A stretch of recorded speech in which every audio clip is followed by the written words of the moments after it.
Hello, welcome back to another art doll making tutorial. Today we're going to follow up on one of our previous tutorials which regarded, we were dealing with this little guy here and we were making a pattern to cover his body. The pattern has now since been sewn up. If I just move this little guy aside so you can see a bit better. Here we go.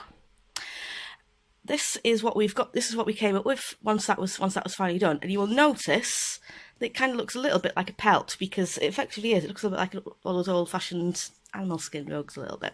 So you've got kind of a head would go here, here's his mane, you've got his body, and legs sticking out. There's a tiny little tail there, because he's a deer, so he's only got a little tail.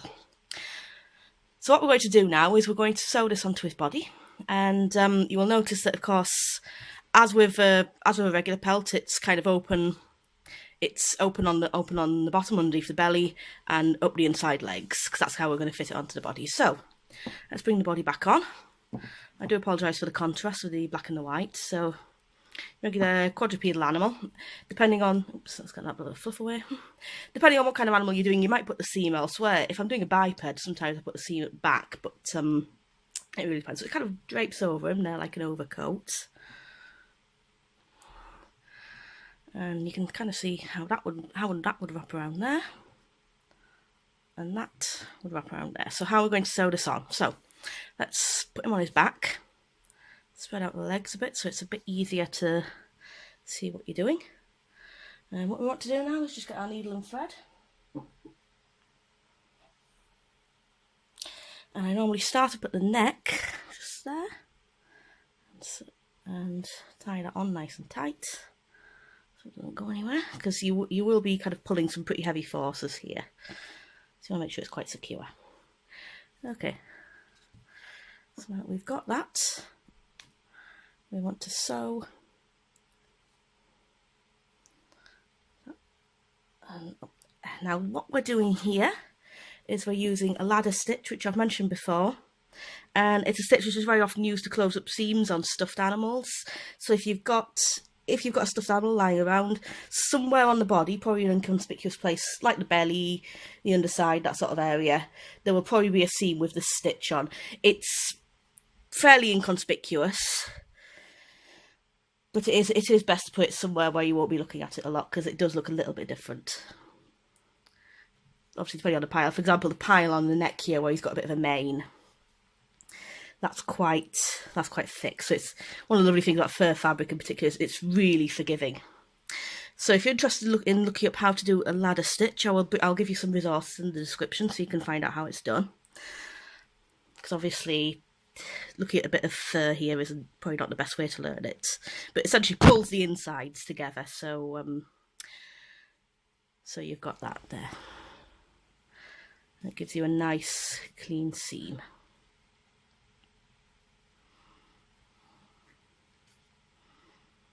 So let's keep going up there.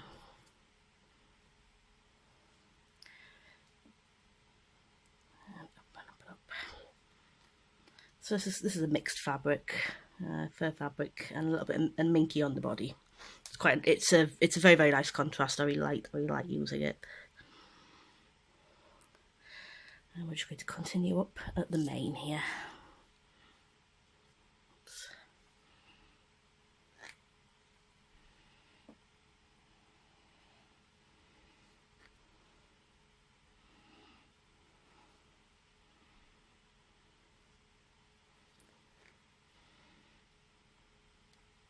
Now we've got the mane sewn up, we want to move on to the body. You can see we've just kind of hit that seam there, which is going to be the inside front leg.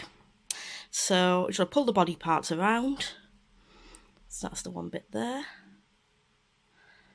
And depending on how your animal's put together, there'll probably be a bit that kind of wraps around and continues the belly, which is what we're going to do. We're going to do the legs afterwards. So make sure that's pulled up nice and tight and it's nice and secure. Give it a couple of stitches so it's properly sewn onto the neck point. There's basically 4 pieces of fabric kind of converging at this point. You've got neck on that side, body on that side, and body on this side, which we'll just pull round out.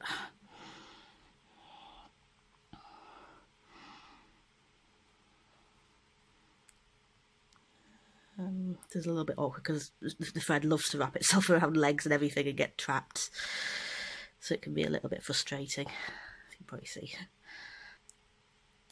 Okay, now we've got kind of like our neck and body kind of going together, so you can see the body kind of wraps around like that. So what we're going to do is we're just going to give it, continue on as we did before. We should be very, very careful, because obviously this is minky fabric, so the seam is a little bit more visible on this, so just be very, very careful. So.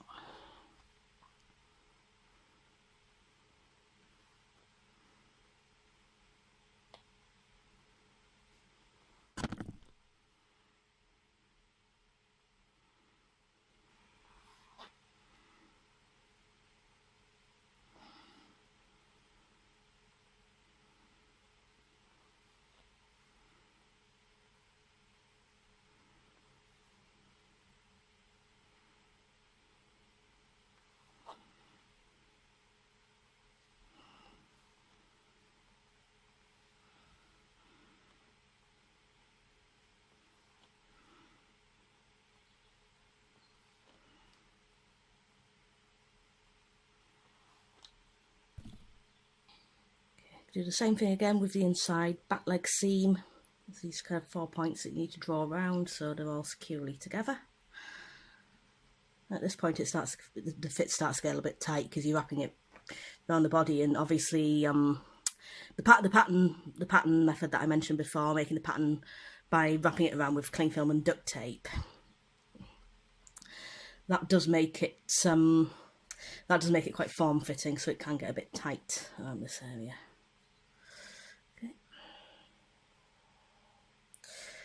So, show a little bit there.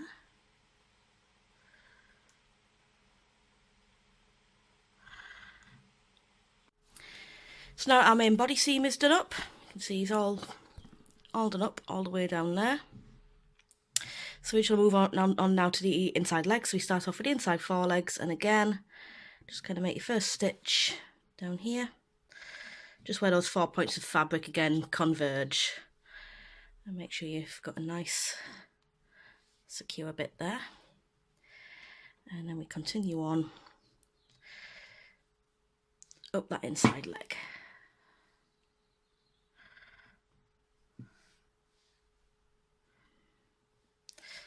And we just want to do this for all 4 legs and turn, going up as way upwards.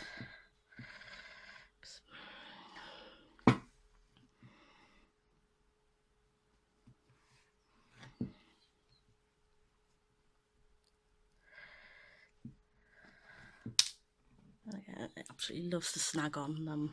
It loves to snag on the legs. There's not very much you can do about that.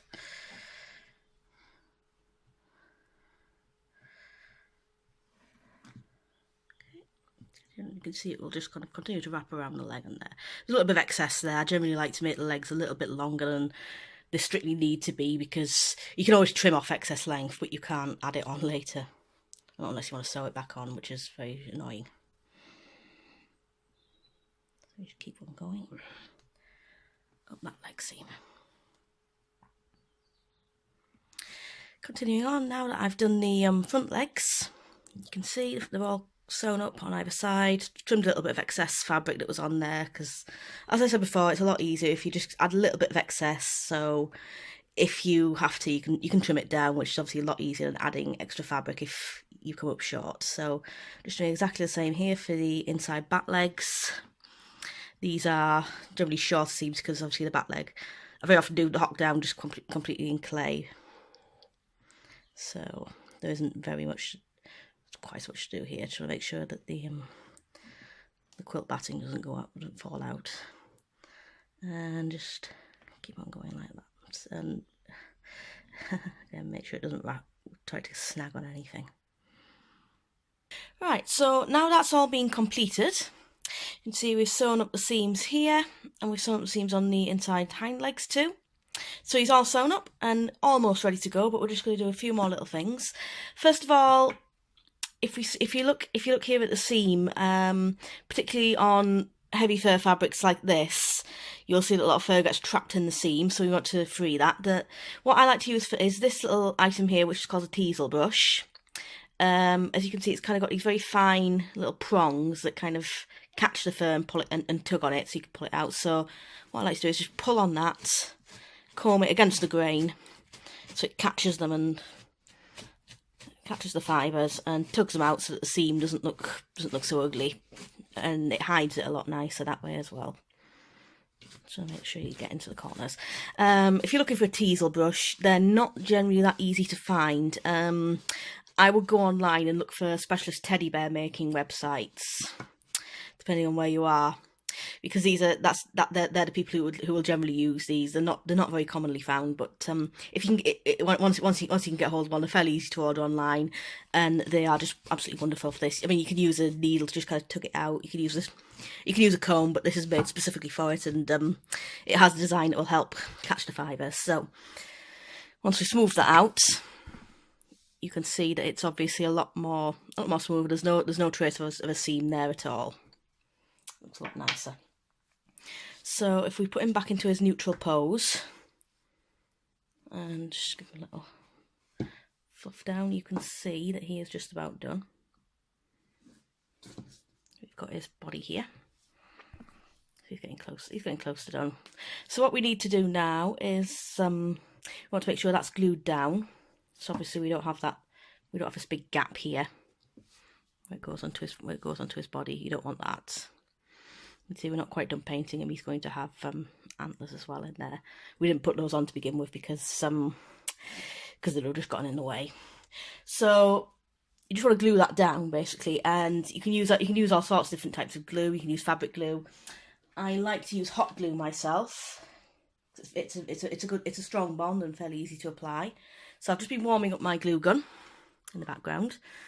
Please do forgive the mess. It's quite old and they do pick up a lot of fluff, but honestly, one of the best things you can get hold of for gluing things down. So if we just start up here, we'll just apply a nice gob of glue over the top there.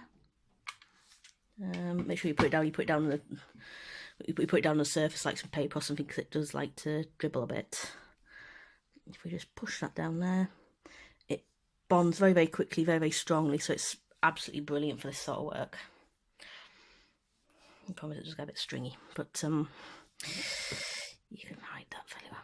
Okay, so around the cheeks we're going to go.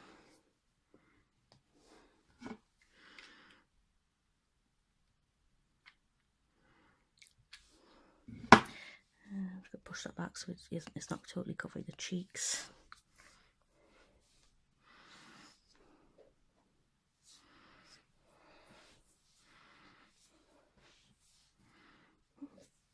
Side.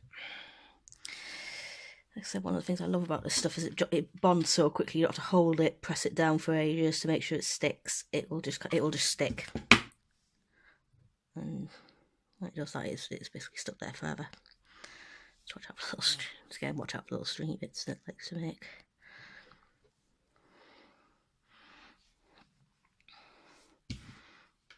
And just under the chin there.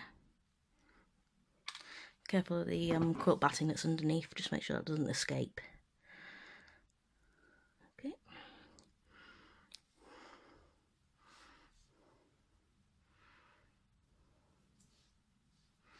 And that is the head glued down, so we want to do exactly the same for the legs.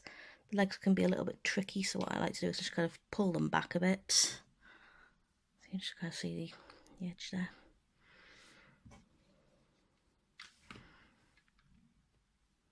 Yeah, be very careful with hot glue with your fingers, obviously. I have been burned quite a bit. Sometimes it just kind of comes with the job. So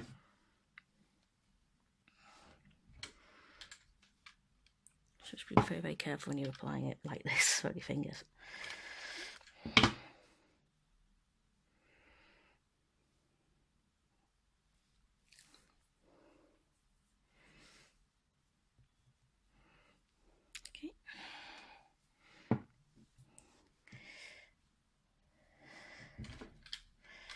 And just kind of squidge it into the little seams. If you're worried it's getting a little bit runny, you can just unplug it so that it cools down a bit. And that's that around there. Okay. So you've glued that down. Again, you've got a nice Nice little strong bond there, and it should fit on. So we're just going to do that. We just want to continue doing that for the rest of the legs there.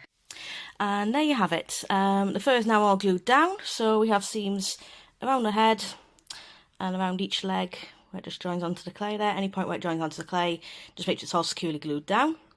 And we now have a very lovely looking doll. Obviously he's not completely finished. He's got to have his antlers, he's got to have ears added on. We have all sorts of details around the body, so it's not just plain black. But he is looking so much more complete now, and the bulk of the work is done. And for me, I think one of the most important parts, making sure he's got his fur and he looks like a real animal and not just a big pile of fluff. So thank you very, very much for watching. I hope that taught you a few nice little techniques. I hope it was very, very useful for you. I do like to share how I make things. So thank you very, very much for watching. I hope to see you again soon. So goodbye for now. Bye.